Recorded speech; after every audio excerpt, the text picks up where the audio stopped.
كافتيريا عانا جير مثلا كافيه ناسيونال oo kale gurigii ninkii la jiray online Allah naxariisto shanay ma marno qotile courage darsu meesha hadda oo hotel noo ahayd oo hadda laga dhisay Muqdisho Mall urwaydan suuq urway min arab dur la jiray oo noo yaad ilaa afmaansi dukaankiisa telefoon كافيتيريا كلا جري أو كاس إيطاليا تيسويلو وليوري دكتور كدراف ويل حميد فريمة كلا واحد جري مركا أو نوع بافين عمل أو راضي على اسم مرسي قفل لا أيه وكلاته ولا بافين هاي راضي على قصيدينا مركا حتى مركا خاركود مركا ما له سوق ما يفصح على غدنا qaybtan koowaad ee taxanaha habnololeedkii Muqdisho sanadihii 70-aadka ilaa horaantii 90-aadka waxaa nooga waramaya ustaad Cabdiraxmaan Maxamed Guure. Macallin Cabdiraxmaan wuxuu 1969kii ku dhashay degmada Howlwadaag ee Muqdisho. Dugsi sare Sakhaawudiin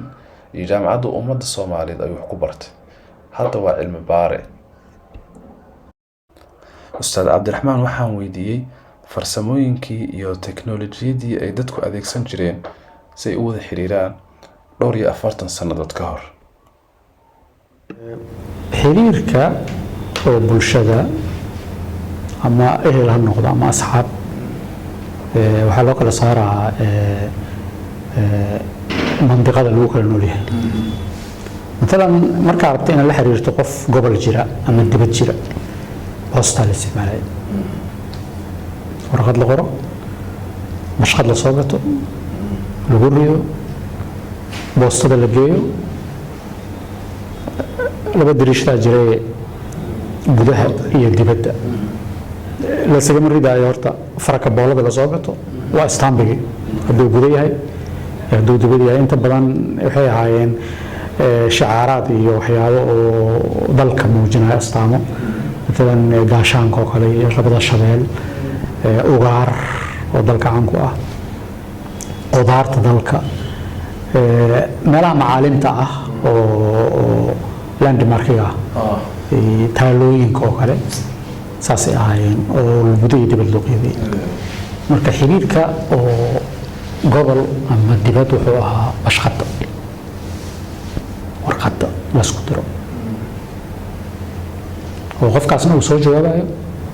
sanduuq baasto lagu soo ridayo xiriirka dadka isla jooga magaalada marka telefoon ma jirin أنا حاسوستا مثلا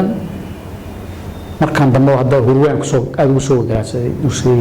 صرائي جامعة هروان دم سوق هروان من عرب دور نيجري وأنا رياض إلى عفناسي دكان كيسو تلفون يلي مركا ضروري بما بين بتلفون مرة على غيابا إن تلفون كاس للدرسة أنت بدنا هي الدول غف جوبي حفيسي إنه درو أو بلاني لا سميستو marka wasiilada ama qaabka xiriirka wuxuu sheegay wuxuu ahaa fariimahaas fariimo kale waxa jira marka oo nooc baafin camal oo raadiga la isku marsiyo qof la ayo kaleete oo baafinayo raadiga laga sii deeyna qofkaas oo xilligaas ugu dambeysay haduu asagana dhageysanayo waxa xasuustaa erayada ismaalaya ama qof yaqaan oo dhageysanayo hebel la soo xiriiraan oo sanduuq post hebel dadka marka magaalada jooga xiriirkooda wuxuu ahaa inay isku tagaan oo ballamaan marka qofka aad rabto inaad fariin u farto fariin afeed qof u farto ama inaad gurigiisa tagto ama goobtiisa shaqada oo markaas buntamento la samaysto ballan ay qabsatiin tan oo intee lagu kulmaa marka waa heerar waay talan dadka iska yaryar ee dhalinyarada iyo maqaayad ay tahay karin ama cabitaan iyo wax wala jardiinooyin ay lahayd oo free lagu kulmo jardiinooyinka jid walba horta oo isgoysa jardiina ku jirtay kasoo bilow number 4 markaan dambe magaalada Fidan sheega ku xijii isgoyska wadaag wadada bakaaraha la dhaho jardiinooyin ku yimid سيود أفر جردينا كتك سيناي كتك جردينا كويلي لو شاكيستو لو عوي ولا فريستو jardiino weyn waxay ku tiilay baar fiyaad ka soo horjeedkiisa macnaha fiyaad iyo kaniisadii dhexdooda waxaa ku tiilay meesha ramadoodka ka soo horjeedkeeda waxaa ku tiilay jardiino aad u weyn oo geeda leh oo qurux badan jardiinooyinkaas marka waxaa isku arki jiray dadka sheekaysanaya meelo waxay ahayd babliga oo free oo lacag lagu gelin oo la fariisto dadka waaweyn waxay ku bilami jireen maqaayadaha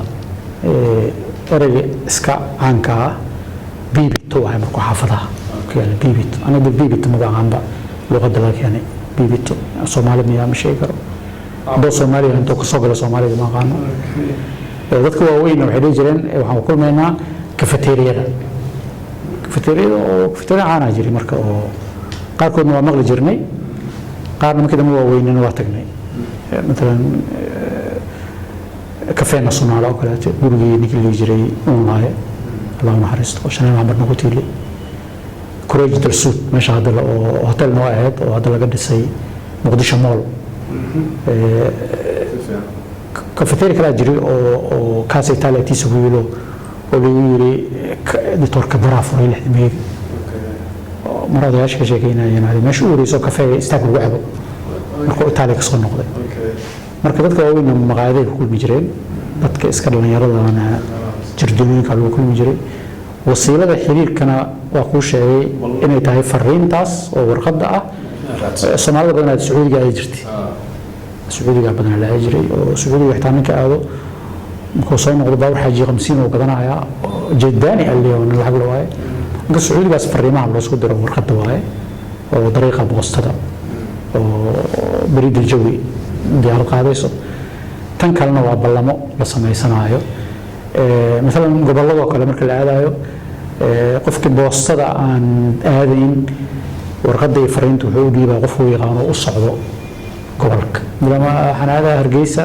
maxaa burco gaalkacyo fariintana qaaday waxa u dhiibay hebel مثلا gurigiisa ma taqaan maqaayad hebel u dhigay maqaayadaas oo ka qaadana ama Soomaalidu dad badan maaha wala shaqana wala heebiyana hebel yaa arkay shaakir ma intuu joogaa warqadan marka xiriirku wuxuu ahaa maxduud waxyaabo halkaas aan ka calaamaday ka waxa kamid ah sida hadda ay saaxiibtinimada u badan tahay xilligan oo digitalka cajiibka ah saaxiibtinimada ma badnayn مثلا aniga waalidkii kala arka hooyada inay hal qof saaxiib la tahay aabay hal qof saaxiib dadkan tirada badan leh oo Facebook laga yaabo 5,000 qof inay ugu jirto saaxiibtinimadaas ma jiray marka tan waxa keenaya tan waa manageray kartaa oo asaa sheegaysa telefonkii laakiin xilligaas saaxiibo badan waxa maamuli karto ama waqti u haysaba ma hal qof oo ruux بالروح oo shanamada isku raacdiin ama balmo isku dhashiin ama saaxiibo xataa la suuqin oge oo hebel xataa marka mid rabto ka kala meesha jooga ka raadinay hada ribum ka fogo akhbaartiisa waa haysaa marka xiriirka bulshada maxduud oo ah waxa kale oo keenayay isku imaanshada iyo kulamada nidaam ahaan lama ogolayn badan oo tugna imaanayo dad badan meel isugu imaanayo marka xitaa mararka qaarkood marka meel isugu imaanayo fasax la qaadana dowladda shan daraa jiray rotationada oo xafadaha in la ogeysiiyo oo la yiraahdo kulan qabnaa isku maatan aroosa jiray xidlooba jiray xafladaha jirto oo la sii ogyahay haddii kale waxay noqonayaan dad oo dhagadhagayo loo soo diro meesha maxaa lagu hayay dowladda ma wax looga sheegay marka xuduudaha ay xog badnaa macnaha bulshada xadadka u kala dhayaala badnaa مثلا adoo yar halayo meesha waxaan ku daraa waxyaalaha hadda isku furmay waxa kamid ah hadda saaxiibtinimadii ma laha xuduud مثلا حد ma leh مثلا نوينا كنت سنجري من شان كمان جري صاحب عسكرنا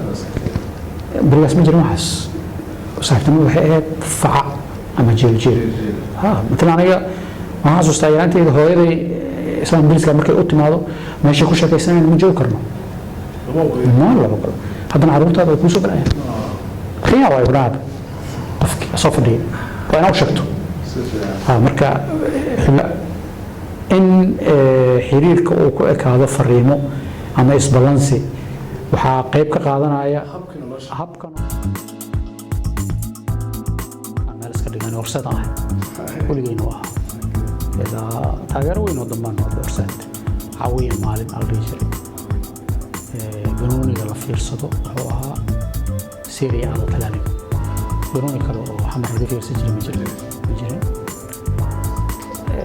banooni aan life loo fiirsanayna ma jirin haweyga waxaa loo aaneynayay nin ka mid ciyaartooyda horseed ah waxaa lagu qabtaa liida daroogo John Fakri la jira Allah naxariis difaaca waay waa la xiray niyo jab baa ku dhacay ciyaartooydii 7 gool waxaa xasuustaa kale ciyaarihii Carabta oo 79 oo qarankeena oo kaalinta waa kaga oo Ciraaq inaga qaaday kaalshal kubadda isheena aan kala socono banooniga waxay ahayd 2 ilood barnaamijka ciyaaraha